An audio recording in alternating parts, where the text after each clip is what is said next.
Not loud enough. Check 1 2 1 2 3 4 1 2 3 4. Oh, it got real loud real fast.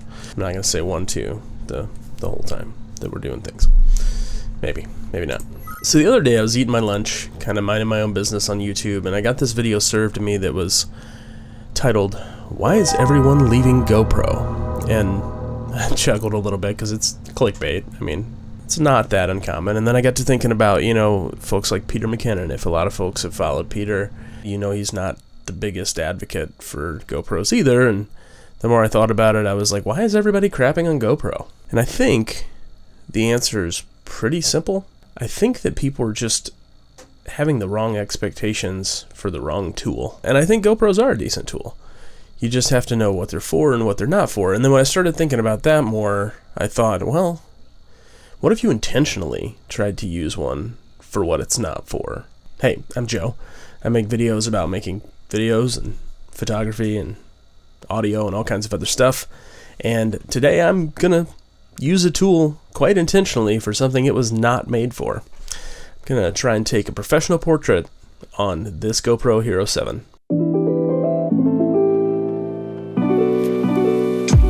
So, when I came up with this idea, there were a couple things I knew were going to be challenging. First was the light. I knew we were going to need a lot of light. Probably all of the light. At least all of the light that I own. The reason is because the sensor on this camera is tiny. Just for comparison, the sensor on my Canon 80D, which is an APS-C crop sensor for that camera, is 22.3 by 14.9 millimeters in size. The Hero 7 sensor is 6.17 by 4.55 millimeters. So it is a full 3 times smaller than my 80D sensor. So challenge number 1, getting enough light. The second thing that I was pretty confident was going to be a challenge was control over the settings on this camera. One of the big things that differentiates a portrait photographer's camera from any other run-of-the-mill camera is that level of control that you get from being able to manually set your camera settings. GoPros have a lot more control than they used to, but I wasn't sure what I would be able to do with it. So I opened up the settings on the camera and dug around a little bit to see what I could do, and I was pleasantly surprised that I could control the shutter, the ISO, and I could set a custom white balance, which are 3 things that'll be really helpful when trying to take this kind of portrait. I wish that we had control over the aperture. You might in some newer GoPros. I do not appear to have control over my aperture for the Hero 7. When I looked at this, my initial gut reaction was that I was going to try and keep the shutter down at the lowest setting it would take, which is 1/125th of a second. For the ISO, I cannot manually set the ISO, at least not that I found, but I can set a range. You can set the minimum ISO at 100, I believe, and you can set a maximum ISO range, and you can set that from a variety of places. I left my maximum at 1,000. I want to see what that does. I may push that lower if that is still super noisy. My white balance I'm going to set at 5600 Kelvin because that is the color temperature of the majority of my lights, and all of my lights can be adjusted to be 5600 Kelvin. So I'm going to go out, I'm going to set up 2 scenes and take some test shots and see what they look like. Well, real quick, I'm going to set up my diffusion like I normally would for a portrait. We're not doing strobes for this one, so I'm going to run continuous lights through it. I have my GBM 80 watt COB light. So you may notice that I'm only setting up the 80 watt COB light here. To be super candid about it, I just ran out of time this night, and I'm going to run another test later where I blast another 150 watt light alongside the 80 watt light through diffusion as well. So I don't have a tripod, I just have it on with a super clamp attached to a magic arm going to a ball head so I can adjust the GoPro, and I have it clamped onto my light stand. It's very gritty, but it works. Apparently the GoPro is recording video of me now. That should be fun. I am going to activate it via the voice commands the GoPro offers, so that should be cool. I'm going to try that here in just a second. GoPro, take a picture.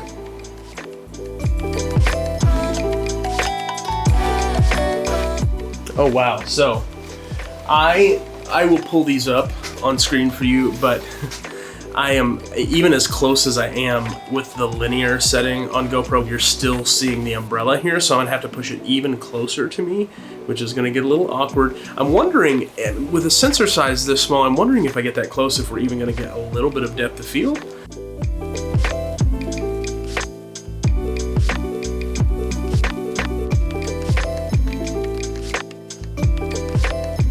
It's probably one of the more ridiculous things I've done in photography in a while. Okay, so real quick, it seems like the exposure is really hot. So I took it from 1/125th of a shutter, or 1/125th of a second for the shutter speed, to 1/1/500th of a second. This may have gone too far. I might back it off to 1/250, but we're gonna try it here.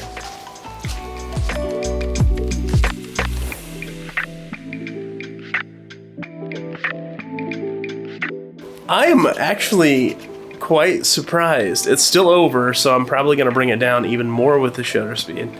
But now granted, it's a tiny monitor, so the noise might be awful, but I'm a little surprised by what I'm seeing here. So also the exposure on me here is kind of a wreck. I'm sorry, but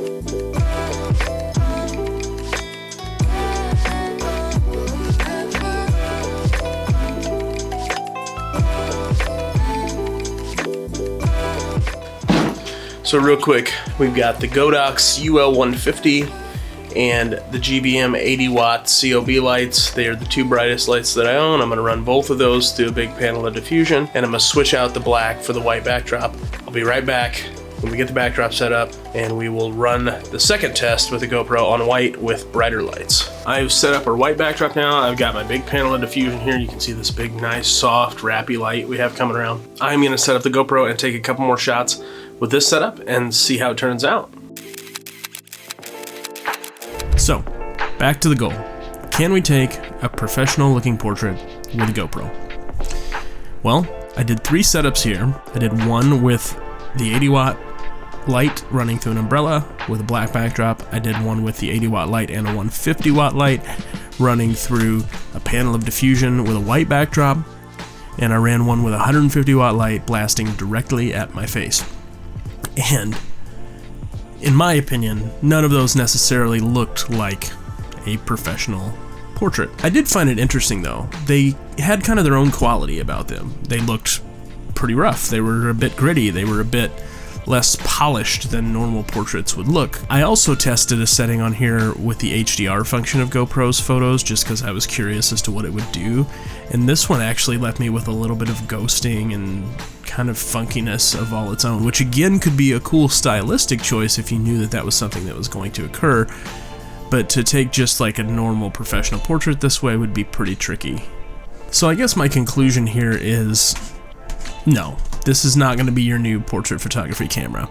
I've got to admit, I'm a little bit surprised. I thought we would be able to pull it off, get a decently clean image if we used enough light, and we set the camera appropriately, but it was way more challenging than I expected it to be with this camera, and I think a lot of that has to do with what they were made for in action sports. Most of the things that you're going to be capturing with a camera like this are in daylight, so light is never an issue there, and I think they are built to automatically make a lot of exposure decisions based on a scene that work really well for action sports types of activities.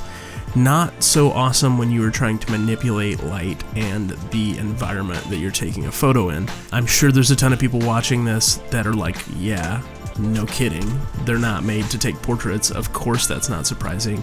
I just really thought we'd be able to pull it off if we were using the right amount of light and manipulating some other things in the scene, but I didn't take into account the auto exposure settings. Even with a little bit of control over them, it just wasn't enough to control the image in a way that you would need to get that kind of a look. Nonetheless, it was a fun experiment.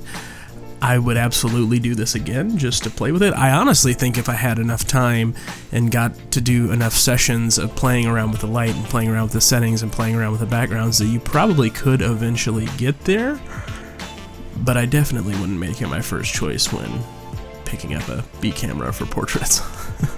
Probably no big shocker to any photographers out there. So anyway, I hope if nothing else this was a little bit entertaining to you to follow along while I fumbled my way through this crazy experiment. I like doing stuff like this. It's a little bit different. I never know what the outcome's going to be. I always have my guesses as to what's going to happen, but you know, experimentation is one of those things that I think keeps us sharp and keeps us getting better at what we do. And this was a fun one for me to play with. So thanks for watching. This has been a fun one. I look forward to bringing you more stuff as we go through the year. If you haven't already, please consider subscribing, and we will see you next time.